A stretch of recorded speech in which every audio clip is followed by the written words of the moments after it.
des sujets les plus intéressants de cette contre-offensive est sans aucun doute la centrale nucléaire de Koursk. Elle est située dans la ville de Kurchatov, du nom du père de la bombe nucléaire soviétique. Qu'est-ce que cette installation ? Il s'agit d'une centrale nucléaire soviétique obsolète, du même âge que celle de Tchernobyl. Elle possède les mêmes réacteurs, avec les mêmes problèmes technologiques qui ont causé la catastrophe de Tchernobyl en 1986. Même leur apparence est identique. 2 des 4 unités de production ont déjà été arrêtées.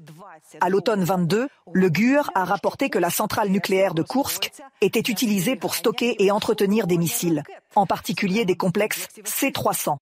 Par ailleurs, des camions portant des plaques d'immatriculation iraniennes ont été vus entrant dans les hangars de l'installation de réparation locale. En bref, l'installation est très intéressante.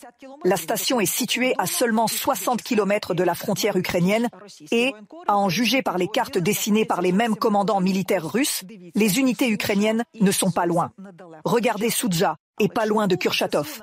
Mais les forces armées ukrainiennes vont-elles tenter de s'emparer de la centrale nucléaire ?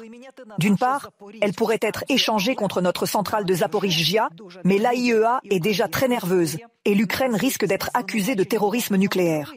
D'autre part, même si nous ne nous emparons pas de la centrale, mais que nous obligeons les Russes à fermer leurs réacteurs en raison de la menace d'une attaque, le secteur énergétique de l'occupant s'en trouvera sérieusement affecté.